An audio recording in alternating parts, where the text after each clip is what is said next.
que se está viendo en esto que se estaba esperando, ¿no?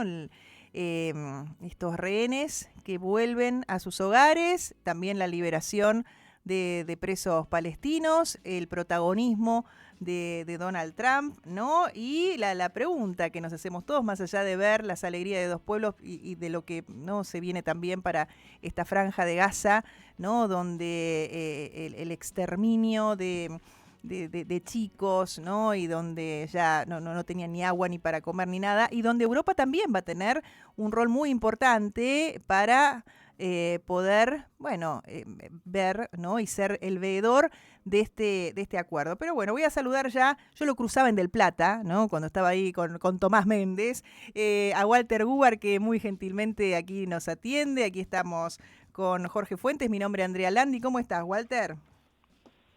Hola Andrea, ¿qué tal? Un gusto hablar con vos y con Jorge, por supuesto, y con la radio de La Matanza. Gracias. No, gracias a vos. Bueno, y a ver, vos como analista internacional, ¿cómo estás observando este proceso que bueno, en este primer momento, la verdad que es una noticia que termine al menos la guerra o este conflicto en este momento y que esté sucediendo esto, causa mucha alegría, ¿no?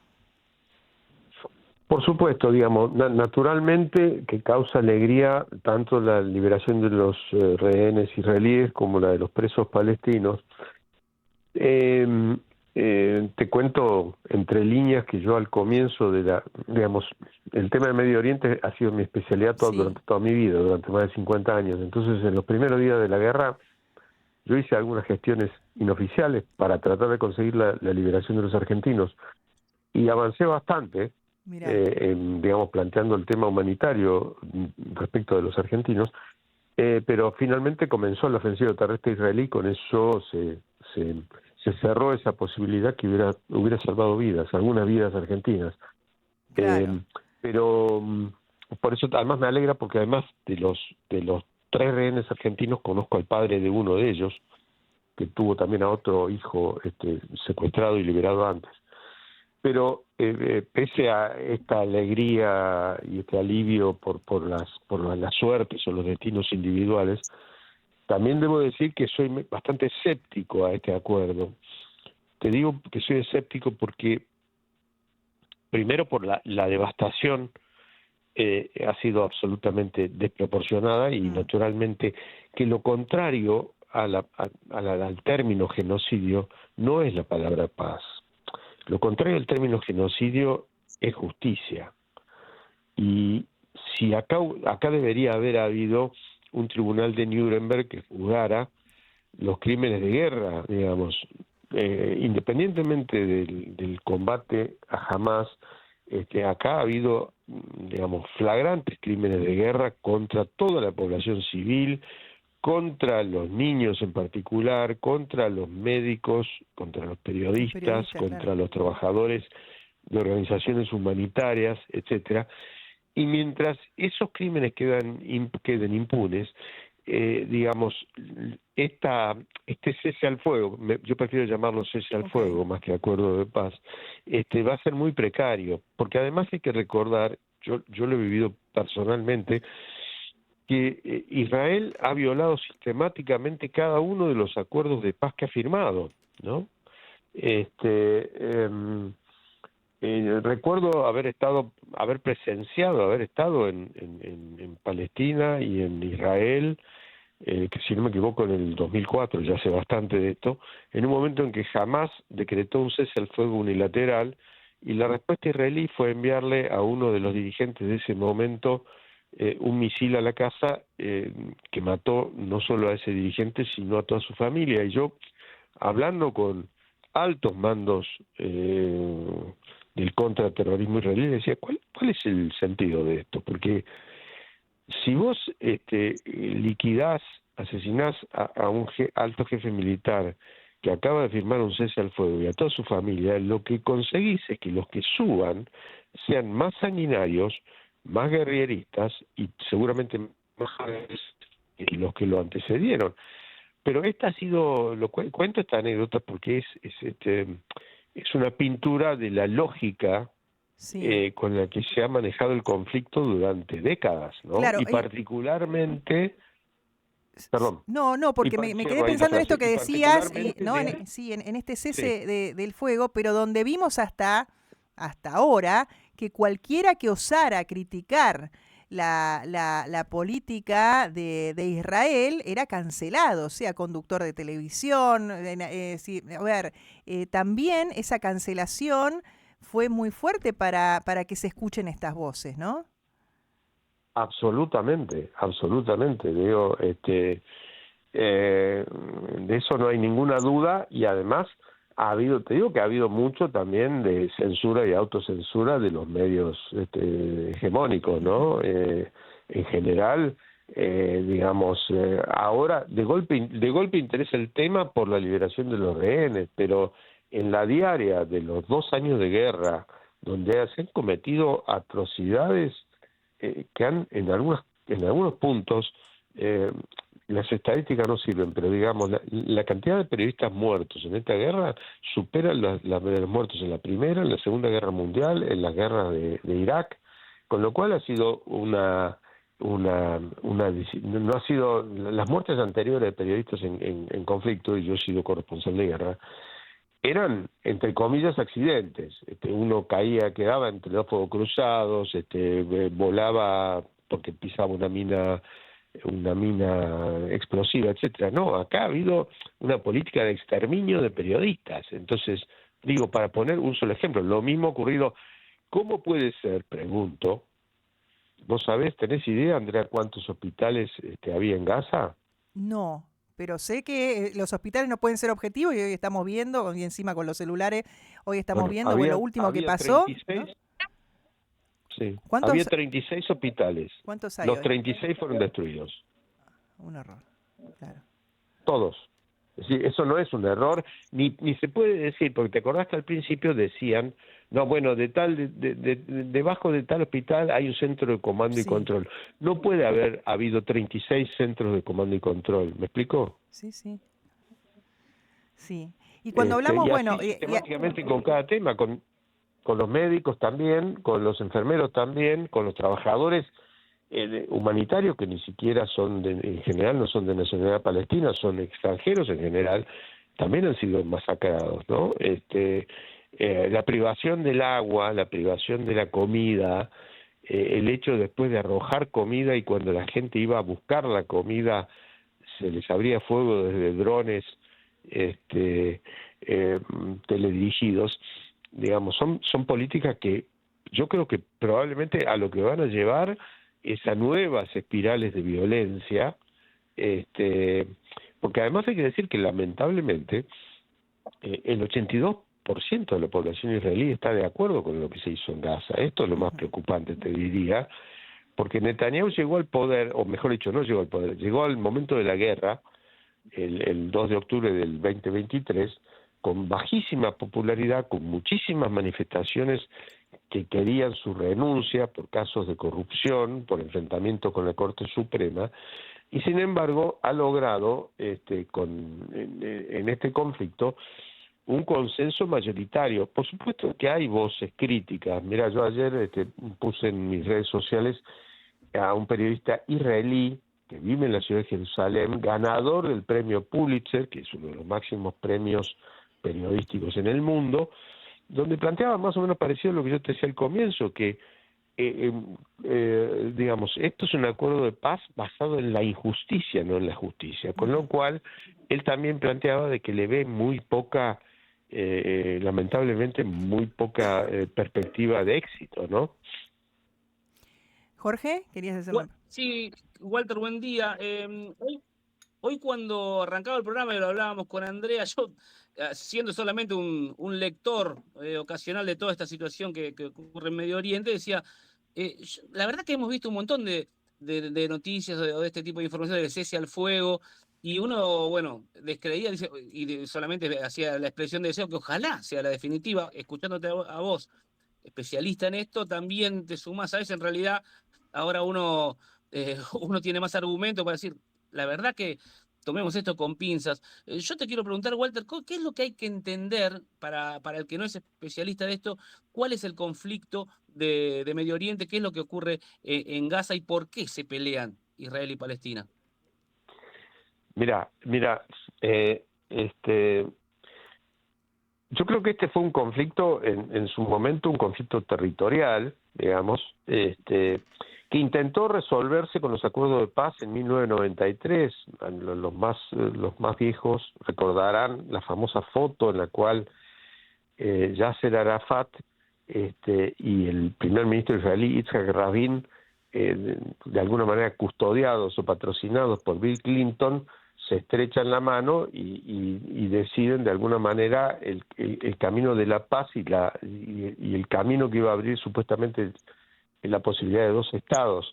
Es una foto histórica en la cual se lo ve a Rabin dudar de estrechar la mano a Rabin, y Clinton casi que lo empuja a darle la mano, y después Rabin contestó que bueno, que él le dio la mano a Arafat porque justamente la paz se hace entre enemigos, no se hace entre amigos. Entonces, ahora, aquel acuerdo de paz, Israel lo incumplió permanentemente con una política neocolonialista de instalar asentamientos de colonos extremistas entre las dos regiones que ocupan los palestinos, que es la Franja de Gaza en el sur, y la Cisjordania, en los límites, digamos, con Jordania, haciendo prácticamente inviable el Estado palestino. Pero ahí hay que recordar que esos acuerdos se firmaron en el 93, y en el 95 el primer ministro Rabin fue primero sentenciado a muerte por los rabinos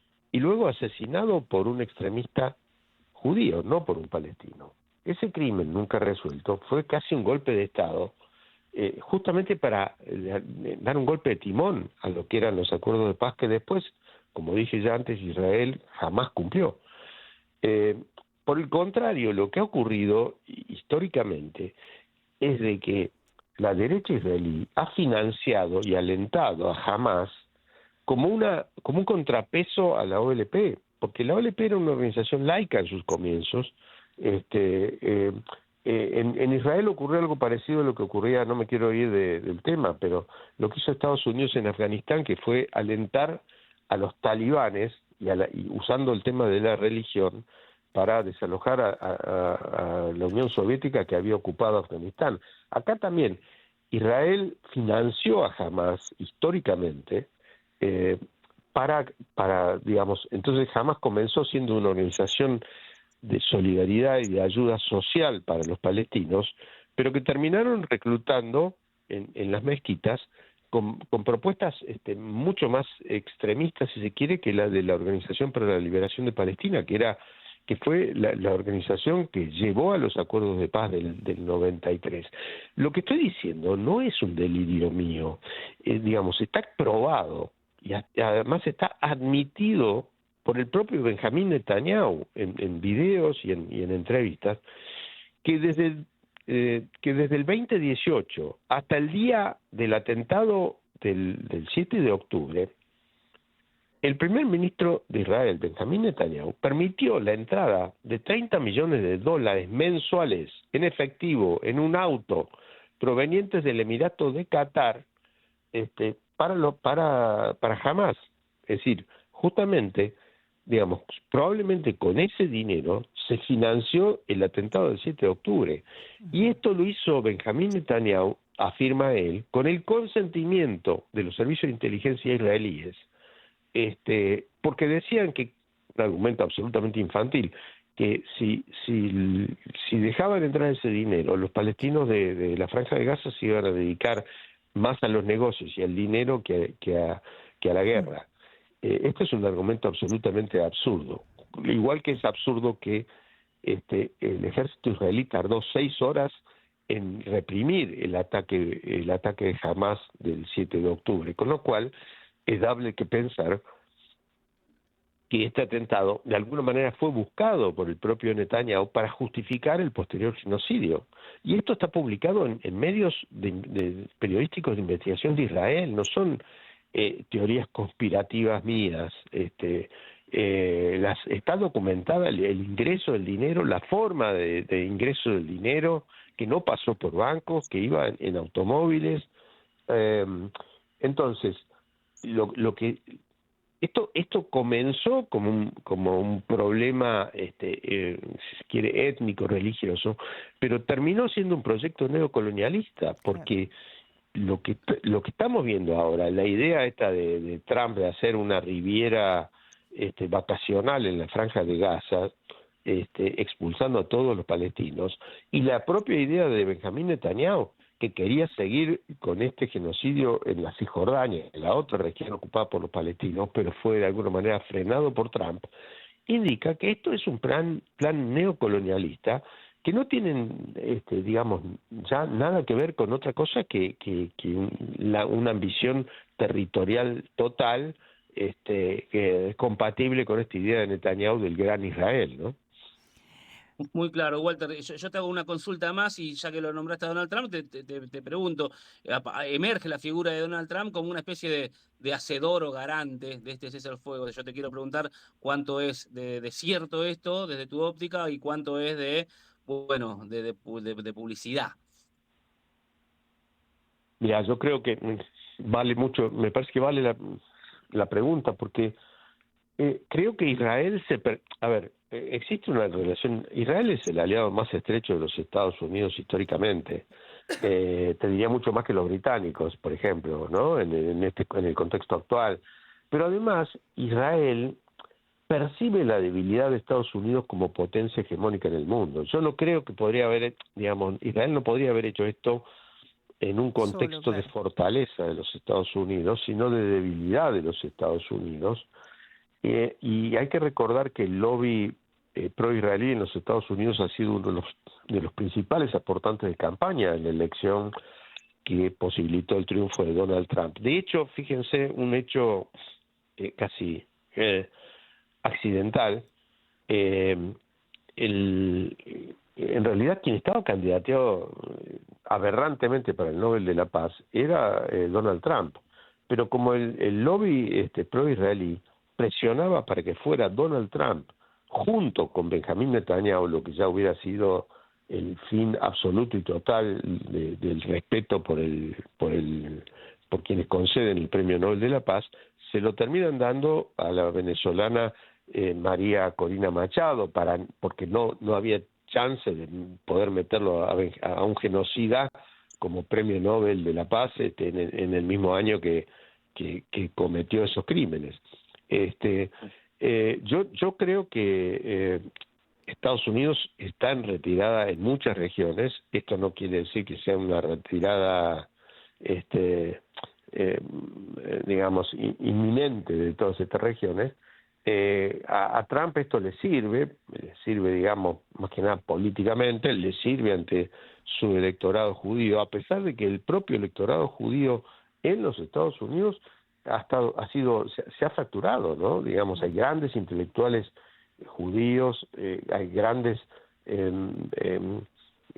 actores y comunicadores estadounidenses que se han pronunciado por la consigna "no en mi nombre", es decir, no estar de acuerdo con que esto se haga en nombre del pueblo judío, porque si hay algo que es lo más siniestro de todo esto es que los judíos que han sido las víctimas del Holocausto y el propio Estado de Israel, que nació de la ceniza del Holocausto, sea ahora el perpetrador de un genocidio. Entonces,